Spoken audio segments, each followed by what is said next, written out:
il y en a marre. Il y en a marre, il y en a vraiment marre de ces mauvaises nouvelles. Moi, j'en peux plus. Des mauvaises nouvelles, des guerres, des séismes, des tremblements de terre. C'est négatif, c'est démoralisant, mais Mais il y a je te de quoi comprends, déprimer. Saïd. Franchement, je te comprends. C'est la même chose dans mon magazine. Il n'y a que de la violence. Et franchement, je peux plus lire ce magazine. Non, mais c'est déprimant de regarder la télévision, je t'assure. C'est l'immoralité, c'est la décadence. Moi, je comprends pas d'où ça vient, tout ça. Mais tout ça, honnêtement. Saïd, ça vient du péché. Non, mais c'est le péché. C'est la conséquence C'est du facile péché. de dire que c'est le péché, mais regarde la guerre. Les gens qui meurent de faim, c'est le péché, ça aussi. C'est la conséquence du péché, Saïd. Et je t'invite vraiment à ce qu'on regarde dans la Bible ce qu'elle dit sur le péché. Qu'est-ce que dit la Bible sur le péché? J'aimerais bien Écoute, savoir. écoute. Attends, déjà le dictionnaire dit, moi c'est ce que j'ai appris là dernièrement, c'est de violer la loi morale. Mais le dictionnaire aussi nous dit que c'est comme si on violait la loi de Dieu. Écoute, franchement, Saïd, on va traiter un sujet difficile aujourd'hui. C'est pas évident, c'est délicat, Fatima. Le fait de violer les règles de Dieu, finalement. Le péché, c'est violer les règles de Dieu. Et tu sais, les gens, ils disent que c'est de violer les lois morales. Mais en fait, c'est parce qu'eux, ils ne croient pas en Dieu. Et c'est plus facile pour eux de dire que ce sont des lois morales. Comme ça, parce qu'ils se sont détournés de Dieu, Saïd. Oui, ben, c'est quelque part comme dit Ésaïe. Ésaïe nous dit dans son chapitre 53, verset 6, que nous étions tous errants, comme des brebis, et chacun suivait sa propre voie.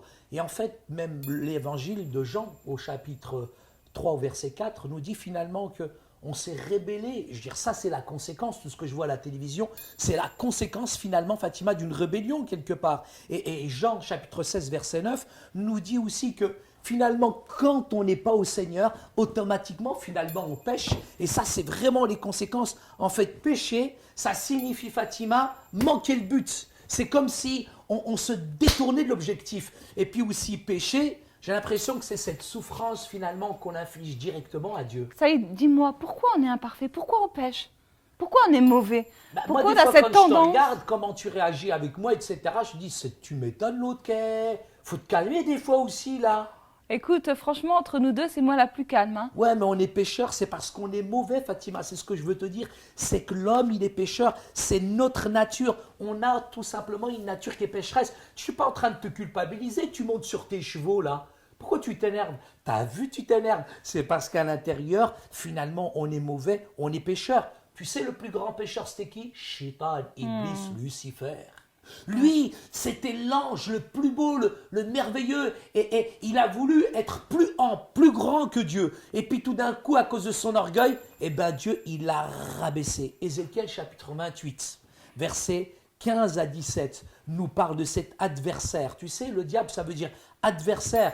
Et quand Dieu l'a précipité avec d'autres anges, et leur but, leur objectif, il n'est jamais au chômage, il ne nous laisse pas tranquilles. Tu vois les conséquences, les nouvelles, la télévision, c'est à cause de toute cette nature pécheresse qu'il y a à l'intérieur de l'homme. Et de génération en génération, il y a cet ADN qui a été transmis, et il y a ce défaut génétique. Adam, Caïn, Abraham, Moïse, Fatima, Saïd, Patrick, tout le monde, on est tous comme ça, on est pécheurs, on n'y peut rien, Fatima. De génération en génération, Mais- l'humanité malheureusement a péché. Mais tu sais, finalement, Satan, et comme tu l'as dit, c'est lui qui a induit en erreur la première famille, Adam et Ève.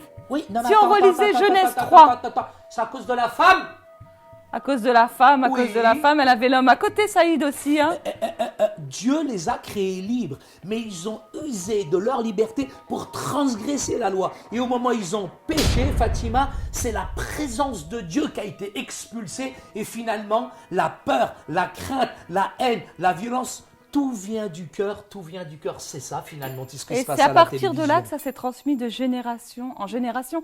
L'homme n'a pas cessé de pécher Et depuis. on est mort spirituellement. On est mort spirituellement, ce On qui est veut mort dire qu'on est spirituellement. séparé de Dieu spirituellement. À cause de quoi, Fatima? À cause de nos péchés et surtout à cause de Satan.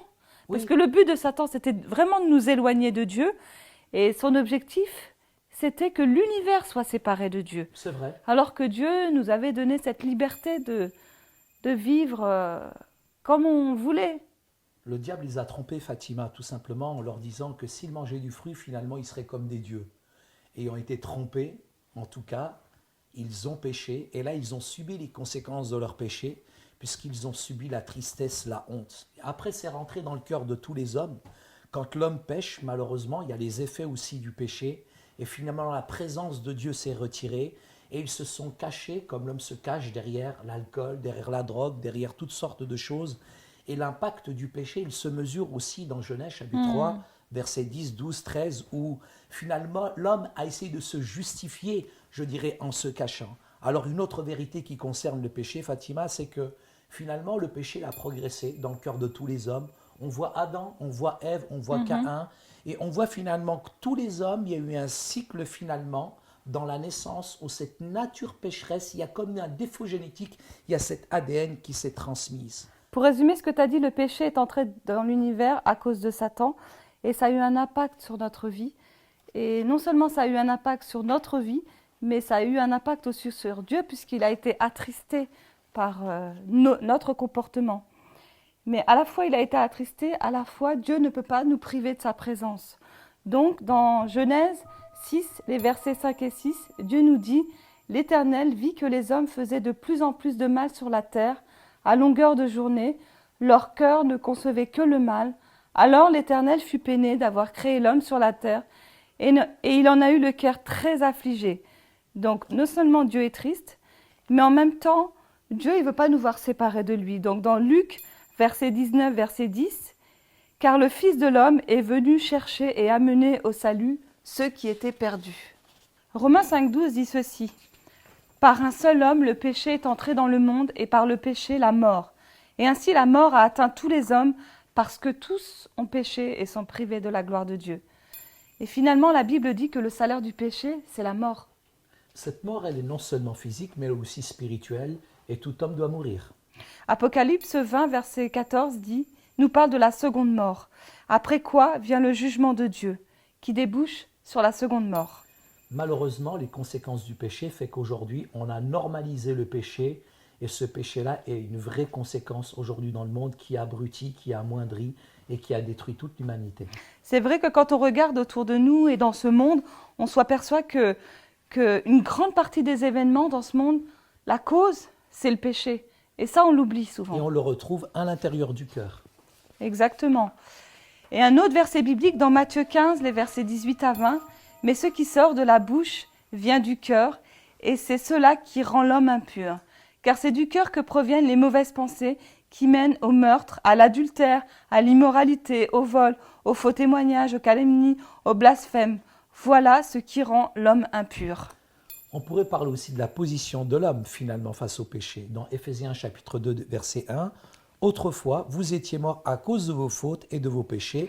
L'homme, il est entré illégalement finalement dans le territoire de Dieu et au lieu finalement d'obéir, il a désobéi et là il a été séparé de Dieu spirituellement. » Je pourrais aussi citer Romains 5, 10 où il est dit qu'autrefois nous étions ennemis de Dieu. Le péché, Saïd, a eu non seulement un impact sur le monde, il a eu un impact sur l'homme, mais il a eu aussi un impact sur notre Seigneur Jésus. Jésus, il était saint, il était pur, et lui, il était sans péché. Un autre verset biblique, 2 Corinthiens 5, 21, « Qui n'a point connu le péché ?» 1 Jean 3, 5, « Il n'y a point en lui de péché. » Je pourrais encore citer 1 Pierre 2, 22, « Lui qui n'a point connu de péché. » Et moi, je pourrais citer Ésaïe 53, 6, « L'Éternel a fait retomber sur lui toutes nos iniquités. » Et je pourrais encore citer 1 Pierre 2, 24, « Lui qui a porté lui-même nos péchés en son corps sur le bois, afin que, morts au péché, nous vivions pour la justice. Lui, par les meurtrissures desquels vous avez été guéris. » Non seulement Jésus est mort, mais il est ressuscité. Le problème du péché, c'est que le péché, il est venu à l'existence et il a impacté le monde, mais Dieu qui est saint, le péché ne pouvait pas l'affecter, mais il a affecté l'humanité. Et en règle générale, aujourd'hui, nous avons besoin d'un sauveur qui nous libère des conséquences du péché. Et pour nous libérer, il a dû souffrir. Et Pierre 3,18 dit « Christ aussi a souffert une fois pour les péchés, lui juste pour des injustes, afin de nous amener à Dieu. » Écoute, ça m'a donné envie d'aller à la pêche. Waouh, super, moi aussi.